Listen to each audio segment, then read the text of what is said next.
여러분 안녕하십니까? 뉴스투데이 강원입니다. 삼척 신기의 낮 최고 기온이 39도를 기록하며 도내에서 열대야까지 이어지고 있는 가운데 바닷물도 더위를 식히기엔 역부족이었습니다. 도내 대부분 지역에서 폭염특보가 이어지고 있는데요. 체감온도도 35도 내외로 올라 건강관리에 각별한 주의가 필요합니다. 김형우 기자가 취재했습니다.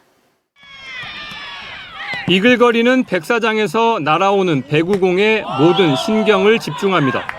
몸을 날려 공을 받아내고 격렬한 공격으로 온몸이 땀에 젖습니다. 뜨거운 햇볕에 모래사장마저 뜨거워지면서 진행 요원들은 물을 뿌리며 열기를 식힙니다. 올해로 21회째를 맞은 전국 남녀 비치발리볼 대회가 동해 망상해변에서 열렸습니다. 오늘 날씨도 뜨거워가지고 바닥도 모래바닥이라 많이 덥고 힘들지만 그래도 열심히 연습해온 만큼 오늘 우승까지 해보도록 하겠습니다. 본격적인 여름 휴가철이 되면서 시군 해수욕장은 차별화된 행사로 피서객을 맞고 있습니다. 양양 낙산 해수욕장에서는 비치 마켓이 열려 수제 공예품과 지역 농특산물이 판매됐고 음악 공연까지 펼쳐졌습니다.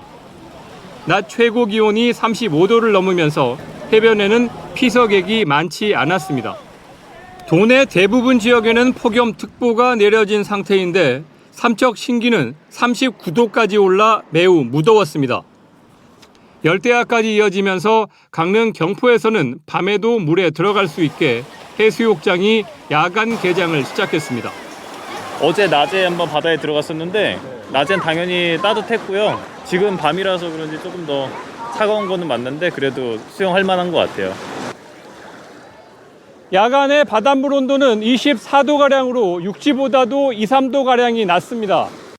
강원도는 지난 24일부터 재난대책본부 2단계에 돌입했는데 당분간 비 소식이 없어 온열 질환과 가뭄에 대한 대비가 필요한 상황입니다.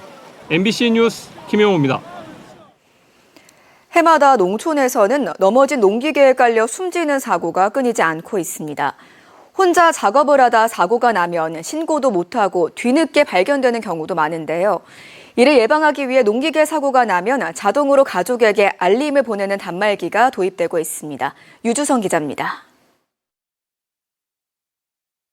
지난 23일 원주의 한 농가 창고. 80대 남성이 경운기를 주차하다 운전석에서 떨어지면서 바퀴 밑에 깔려 숨졌습니다. 지난해에는 트랙터가 2.5m 높이의 도로에서 추락해 60대 남성이 깔리면서 목숨을 잃었고 2023년에도 한 과수원에서 농기계 전복 사고로 60대 남성이 사망했습니다. 해마다 농기계 사고가 끊이지 않으면서 지난 2020년부터 3년 동안 전국에서 사망자만 229명에 달합니다. 특히 혼자 작업을 하다 사고가 나면 신고가 늦어져 피해를 키우기 일쑤입니다. 농기계 사고에 따른 인명피해를 줄이기 위해 최근 사물인터넷 기술을 활용한 자동알림 단말기가 도입됐습니다. 농기계가 전도되거나 전복되면 부착된 단말기가 기울기를 자동으로 인식해 사고 알림을 가족들에게 보내는 방식입니다. 인적이 드물고 땅이 울퉁불퉁하거나 경사진 곳이 많은 농촌의 특성을 반영한 겁니다. 이 트랙터 안에는 농기계 사고를 알려주는 장치가 설치되어 있습니다. 응급 상황 시에는 이렇게 직접 버튼을 누르면 신호가 울리게 되고 등록된 번호로 응급 상황을 알려줄 수 있습니다. 아직 사업 초기지만 일단 농민들은 합격점을 줬습니다. 트랙터가 전복돼갖고 사망사고도 난 적도 있고 기울어지거나 아니면 전복사고가 났을 때 가족이나 뭐 주변 사람들한테 긴급 문자가 가버리니까 효과가 많이 있죠. 단말기는 또 농기계가 도로로 나갔을 때 교통사고 방지 역할도 합니다. 도로를 달리고 있는 농기계의 속도와 남은 거리 등의 정보를 전광판에 전송해 마주오는 운전자가 미리 알고 안전운전을 하도록 유도하는 방식입니다. 농진청에서 조사한 결과 보면은 평균적으로는 11% 감소했고요. 속도가 높은 곳에서는 25% 속도가 줄었습니다. 지난 2023년 도입 이후 지금까지 강원도에 보급된 단말기는 90여 대, 전광판은 1대입니다. 강원도 18개 시군 중에서 이제 4개 시군이 들어갔는데 도비로도 이제 계속 확보를 할 수 있으면 계속 추진해 나가고 국비 확보를 이제 좀 더 해서 이제 18개 시군이 이제 모든 시군이 다 받을 수 있게끔. 강원도는 단말기 보급 확대와 더불어 사고 신고가 119에 바로 접수될 수 있도록 소방과의 협력 방안도 강구할 계획입니다. MBC 뉴스 유주성입니다. 극한호우로 큰 피해가 난 충남에 이번엔 극한 폭염이 덮치면서 피해 주민들이 이중삼중의 고통을 겪고 있습니다. 도움의 손길이 잇따르고 있지만 여전히 일손이 크게 달리고 있고 피해 복구에 나선 주민들도 온열 질환에 시달리고 있습니다. 대전 MBC 최기훈 기자가 취재했습니다. 멜론 등을 키우는 예산의 대규모 시설 작물단지. 예산군과 자매 결연을 맺은 안양시의 자원봉사자들이 수해 현장을 찾았습니다. 빗물에 침투돼 썩은 멜론을 버리고 죽은 가지를 치우면서 수해 현장을 빠르게 정리합니다. 하루아침에 이렇게 돼버리면 그 사람들은 얼마나 속상하겠어요.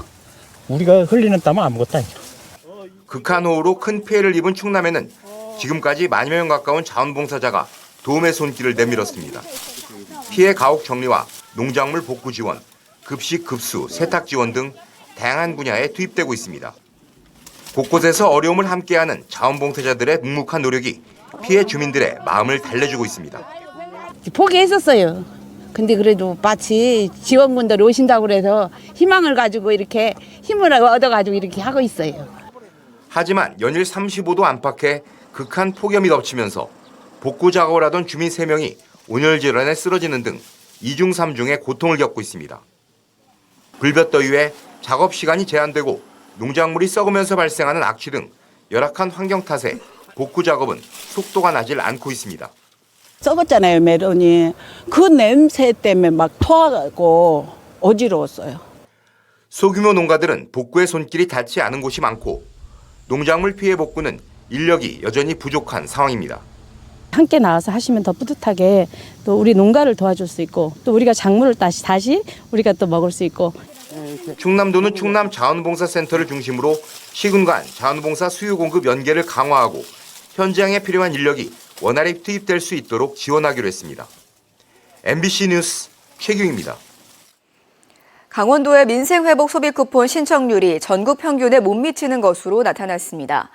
행정안전부에 따르면 지난 25일까지 전체 대상자 중 71.9%가 신청을 완료한 가운데 강원도의 신청률은 69%로 전국에서 4번째로 낮았습니다. 강원도 내 지급 대상자는 149만 명으로 지금까지 103만 명이 신청했고 2,077억 원이 지급됐습니다. 배달과 택배업 등에 종사하는 이동 노동자들을 위한 쉼터가 다음 달부터 운영됩니다. 강원도는 춘천과 원주, 강릉, 동해, 속초, 삼척 6곳에 근로자 종합복지관을 중심으로 쉼터를 지정하고 생수와 쿨링용품을 준비할 예정입니다. 또 이곳에서 임금체불, 산재 등 실질적인 노동상담 지원도 실시할 계획입니다. 쉼터는 평일 오전 9시부터 오후 6시까지 운영되며 시간은 조정될 수 있습니다. 올해로 2번째로 열린 싸이 흠뻑쇼 속초 공연이 관람객 2만 5천여 명을 기록하며 안전사고 없이 마무리됐다고 속초시가 밝혔습니다. 속초 종합운동장에서 열린 이번 공연을 위해 속초시는 설악동 임시주차장과 항만부지, 속초시청 부설주차장 등을 차량을 분산하고 셔틀버스 20대를 5분에서 10분 간격으로 운영하며 교통 불편과 주차 문제를 해소했습니다. 지역경제 측면에서도 야간 연장 영업에 참여한 97곳이 자정 이후까지 영업을 이어가 공연 후에도 방문객들이 음식을 즐겼습니다. 또 공연 기획사 스태프 등 1,000여 명의 인원이 공연 준비를 위해 설악동 지역에 체류하며 누계 1,500실 이상의 숙박 이용 실적을 올린 것으로 파악됐습니다.